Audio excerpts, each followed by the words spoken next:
Good evening, dear sisters and brothers. Welcome to the evening session of Being Heartful Every Day with Swadhyaya. As we continue our reflections on the theme of prejudice, we go a step deeper from recognizing its outer expressions to understanding its subtle roots within us. Prejudice often hides behind familiarity in the comfort zone of how things should be. It is not only about what we think of others, but also how we limit our own growth by clinging to mental patterns and emotional preferences. In the heartfulness way, awareness is the first step toward freedom.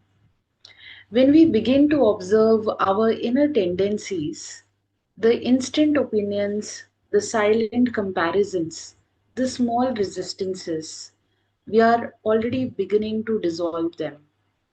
Through meditation and cleaning, these subtle impressions loosen their hold. The heart, once burdened by opinion, becomes light enough to feel truth directly. Daji reminds us that love cannot coexist with judgment. When the heart is open, it includes. It accepts without needing to label. It understands without needing to agree. And in that openness, divine wisdom begins to flow naturally, silently, and without effort. Prejudice thrives in reaction, awareness thrives in pause. Every time we pause before reacting, before letting an old opinion speak for us, we invite consciousness to take the lead. This pause is where transformation happens. In daily life, we may not always recognize our biases immediately, but with a meditative heart, even small moments of discomfort or resistance can become opportunities for self study. Instead of asking, why is this person like this? We begin to ask, what within me is being triggered? That shift from judgment to introspection is the essence of spiritual growth. It allows the heart to remain pure and receptive. Over time, this awareness creates an atmosphere of peace around us, where understanding replaces criticism and empathy takes the place of reaction. As the heart expands, differences no longer divide, they enrich. The variety of human expression becomes a reflection of divine creativity, not a cause for separation. Dear sisters and brothers, as we proceed ahead, let us continue to invite our friends, family, and loved ones to experience heartfulness through master classes and BHED sessions. And you'll find additional reading material and videos of revered Daji on the theme, which are available on the Heartfulness app, and they can be accessed under the Sunday tab, which is dated 26th October. With this, we will now resume our inspirational reading, and we are continuing to read from the Heartfulness Way book 2 by beloved Daji. And we are going to reflect on chapter 3, which is beautifully illuminating the inner mechanism of bias and judgment, and how the heart learns to perceive truth beyond them. If you have a copy of your book, please read along and let each word be an invitation to deeper honestly within, to notice not only what we think but how we think. We will now resume our reading from page number 17 of the book. Each religion was designed for a particular era and culture, so no religion is better than any other. The idea is to coexist with peace and acceptance. Here is an analogy. Imagine four people climbing up the same mountain to the summit, each one standing from a different compass point at the base. The person who climbs the west slope sees the west side. The person who climbs the east slope sees the east side. And the same is true for the climbers on the north and south faces. The four sides are like four different religions. Only when they reach the top can the climbers see the full 360-degree view, experiencing the oneness of the summit. Similarly, when consciousness reaches the spiritual summit, we see everyone and everything in the universe without prejudice. Even if the same four people climb the same faces of the mountain during different seasons, they will see different landscapes. Religions have emerged thousands of years apart, so they are bound to see the landscape of reality differently. And if you explore the world's religions as they emerge in different places and different eras, you will find that each one has something marvelous to contribute, as each original founder focused on what was most relevant for the time and space and added something to the evolution of human consciousness. In this way, together, they form a mosaic of integrated teachings rather than being at odds with one another. The teachings of the founders came from their inner experience of the divine realms. But how many followers today honestly say they experience God? Not belief, but experience. When inner experience is not there, what remains can easily become mechanical and ritualistic. It's a pity because there is great meaning and significance to the practices of all religions. Many rituals have a scientific basis in health and well being. For example, take the act of praying or saying grace before eating. Prayer purifies the energy of the food and charges it, bringing immense benefit. The act of praying invokes the parasympathetic nervous system, which stimulates the digestive enzymes. In this prayerful state, we will not be upset with anyone at the table, no matter what their mood or behavior. It brings peace and harmony to a meal and results in better digestion. Have you experienced what happens to your digestive system when you are upset or distracted during a meal? If you feel fearful at the dinner table, for example, you may get indigestion because your blood moves to your limbs and your body's energetic processes are busy with other things. They are diverted from digesting food. Your digestion is affected by the state of your emotions, and so prayer at mealtime helps you to focus inward and let go of any tension and stress. Coming back to the world's religions, you mean to say that we can learn from all of them, Daji? The reconciliation of different religions is not just a wonderful ideal, but of practical benefit if you wish to achieve personal peace and harmony. By understanding and respecting the sense of religious teachings, you will cultivate a more inclusive, compassionate, and balanced approach to life. This will help you navigate your personal growth journey with a broader perspective, leading to a more fulfilling and harmonious existence. Dear sisters and brothers, with this we take the pause from the reading and let us now offer the universal prayer together. All brothers and sisters are being filled with love and devotion, and the real faith is growing stronger in them.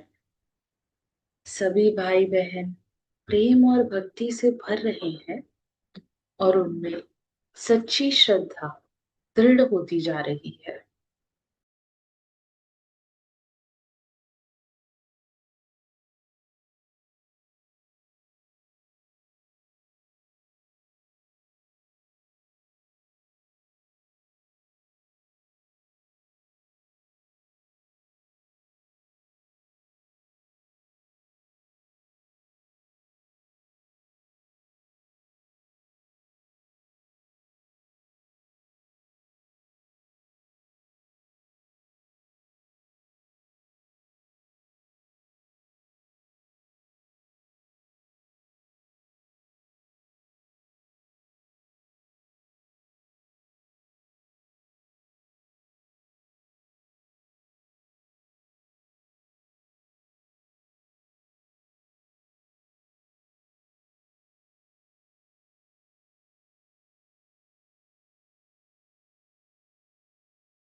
May this universal prayer awaken in every heart the spirit of acceptance and understanding, and may all barriers of judgment and separation dissolve in the remembrance of the One. Dear sisters and brothers, as you prepare for the rest tonight, take a few moments to reflect quietly. Were there moments today when you felt a subtle resistance towards someone or something? Did you notice yourself forming an opinion too quickly or holding on to one too tightly? Without guilt or self criticism, simply bring those moments into your hearts and offer them to the beloved Master. Let your resolve of not repeating the mistakes dissolve the heaviness of judgment and restore the lightness of love. And as you offer your bedtime prayer, resolve to live tomorrow with greater awareness, to see not through the lens of conditioning but the still clarity of the heart. Dear sisters and brothers, thank you for your presence for this evening session today.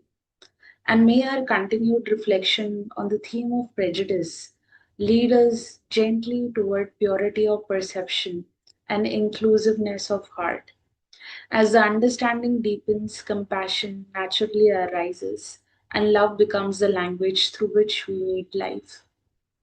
And we look forward to seeing you all tomorrow for the morning session at 6 a.m. Until then, may peace, remembrance, and the silent presence of the beloved Master accompany you through the night.